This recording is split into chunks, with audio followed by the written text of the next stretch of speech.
அனைவருக்கும் வணக்கம். இந்த நாளிலும் அன்னை பூமுல் அறக்கட்டளை சார்பாக நாங்கள் 2 அம்மாக்களுக்கு உள்ளுணர்வு பொதிகளை வழங்கி கொண்டிருக்கிறோம். இது 2025ஆம் ஆண்டு 10ஆம் மாசம் அக்டோபர் மாதத்துக்கான உதவித்தொகை.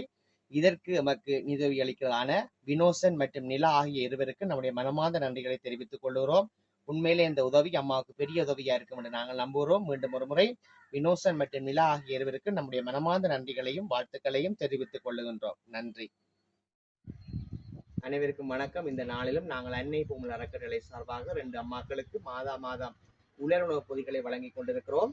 இதற்கு எமக்கு நிதி அளிக்கிறதான நிவேதன் மற்றும் ஷர்மி ஆகிய இருவருக்கு நம்முடைய மனமார்ந்த நன்றிகளையும் வாழ்த்துக்களையும் நாங்கள் தெரிவித்துக் கொள்கிறோம். இது 2025ஆம் ஆண்டு அக்டோபர் மாதத்துக்கான 10ஆம் மாதத்துக்கான உலருணவு தொகை.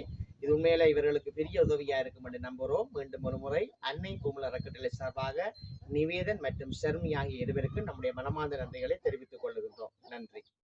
அனைவருக்கும் வணக்கம். இந்த நாளிலும் நாங்கள் அன்னை பூமுல் அறக்கட்டளை சார்பாக திருவண்ணாமலையிலே கப்பல் துறை என்ற கிராமத்திலே 7 கஷ்டப்படுற அம்மாக்களுக்கு நாங்கள் உலருணவு பொதிகளை நாங்கள் வழங்கி இருக்கிறோம். இதற்கு நமக்கு நிதி அளிக்கிறதான சாலமன் மாறன், சிந்தியா ரூத் மற்றும் மகள் மிராக்கிள் ஆகிய மூவருக்கு நம்முடைய மனமார்ந்த நன்றிகளை நாங்கள் தெரிவித்துக் கொள்கிறோம். உண்மையிலே இவர்களுக்கு இது பெரிய உதவியா இருக்கும் என்று நாங்கள் நம்புகிறோம். மீண்டும் ஒருமுறை அன்னை பூமுல் அறக்கட்டளை சார்பாக சாலமன் மாறன், சிந்தியா ரூத் மற்றும் மகள் மிராக்கிள் ஆகிய மூவருக்கும் நம்முடைய மனமார்ந்த நன்றிகளை வாழ்த்துக்களை தெரிவித்துக் கொள்ளுகின்றோம். நன்றி.